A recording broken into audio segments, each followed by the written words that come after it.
Hello everyone, welcome back to Abhyas Institute. So welcome on Plant of the Week series. So basically in this video we are going to discuss why do plants have different shapes and sizes. Okay, अगर जैसे plants हैं ना तो हर बहुत different type के plants होते हैं और सबके शेप सबके साइजेस अलग अलग होती हैं। तो ऐसा क्यों होता है ना?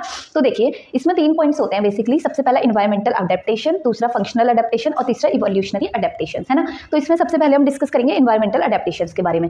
इसमें देखिए क्या होता है कि लाइट अवेलेबिलिटी, मतलब प्लांट उस साइड में या उस वे में ग्रो होना पसंद होंगे जहाँ पर उनको प्लांट को इजीली लाइट की अवेलेबिलिटी होगी, है ना। तो जैसे कि plants growing in shaded areas में have larger leaves to capture more light. जैसे प्लांट्स जो शेडेड एरियाज में है ना तो उनकी लीव्स ज़्यादा बड़ी होंगी ताकि वो ज़्यादा लाइट को एब्जॉर्ब कर पाए, और जो प्लांट्स हमारे कैसे होंगे थोड़ा लाइट वाले एरिया में होंगे तो उनकी लीव्स स्मॉल होंगी ताकि ज़्यादा ओवर हीट को कैप्चर करके उनको डैमेज ना हो, है ना। तो वही चीज़ इसमें लिखी हुई है। सेकेंड है इसमें वाटर अवेलेबिलिटी, ठीक है। तो वाटर अवेलेबिलिटी में है प्लांट्स इन ड्राई इन्वायरमेंट्स में हैव स्मॉलर लीव्स। जैसे ड्राई इन्वायरमेंट में जो प्लांट्स हैं उनमें स्मॉलर लीव्स होगी और थिकर क्यूटिकल्स होंगे टू कंजर्व वाटर, है ना, ताकि ये वाटर को कंजर्व करके रख सके। While those in wet environment में have larger leaves to absorb more water. जैसे वेट इन्वायरमेंट में कोई है तो उसके पास ज़्यादा लीव्स होंगी ताकि वो ज़्यादा वाटर अपने पास एब्जॉर्ब करके रख सके, है ना।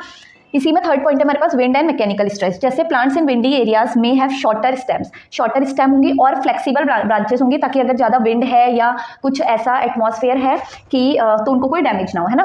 फिर बोला है वाइल दोज इन काम एरियाज में हैव टॉलर स्टेम्स और मोर रिजिड ब्रांचेस, है ना। जब कोई काम एरियाज में जो प्लांट्स हैं तो उनकी क्या होंगी, टॉलर स्टेम्स हो सकती हैं क्योंकि वहाँ पर इतनी विंड वगैरह होगी नहीं कि उन्हें डैमेज हो जाए, है ना। तो ये थी हमारी इन्वायरमेंटल अडेप्टेशन कि इन बेसिस में प्लांट इन डिफरेंट शेप्स और साइज का हो सकता है। दूसरा हमारे पास फंक्शनल अडेप्टेशन है। ये सिंपल है, इसमें 3 पार्ट्स हैं जैसे photosynthesis, support and structure, reproduction and dispersion. मतलब जिस वे में उनको फोटोसिंथेसिस की प्रोसेस इजी होगी उस वे में वो अपने साइज या शेप को बदल सकते हैं। बदल सकते नहीं मतलब बदल रखा है ऑलरेडी, है ना। फिर है सपोर्ट एंड स्ट्रक्चर, जिस वे में उनको सपोर्ट ज़्यादा इजीली मिलेगा या स्ट्रक्चर उनका ज़्यादा अच्छा होगा उसी वे में वो अपने आप को अडेप्ट कर लेते हैं। और रिप्रोडक्शन की प्रोसेस के बेसिस में भी वो अपने शेप और साइज को वो करते हैं कि जहाँ उनको ईजिली उनकी प्रोसेस हो सकती है ना।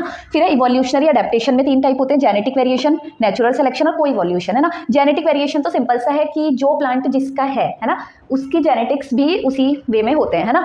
तो एक तो जेनेटिक वेरिएशन होता है, दूसरा होता है नेचुरल सिलेक्शन कि वो सेलेक्ट करते हैं कि किस नेचर में उनको किस वे में अडेप्ट करना है। और को इवोल्यूशन होता है, को इवोल्यूशन का मतलब है कि अपने आप को उस वे में अडेप्ट कर लेना एनवायरनमेंट में, जैसे उनके आसपास जो भी चीज़ें हैं जैसे कि हर्बीवोरस हैं या कोई भी ऐसे पेस्ट है जिनसे प्लांट्स को कोई डेंजरस प्रॉपर्टी हो सकती है ना। तो उससे क्या होता है, कोई इवोल्यूशन की वे में ये अपने आप को अपना शेप और साइज उस वे में ही बना लेते हैं कि जो उनके आसपास सराउंडिंग में भी चीज़ें हैं जो उन्हें हार्म पहुंचा सकती हैं तो वो उससे भी बच सके, है ना। तो ये था हमारे पास कि why do plants have different shapes and size. आप नोट डाउन कर लीजिए। Okay, so this was all about for today.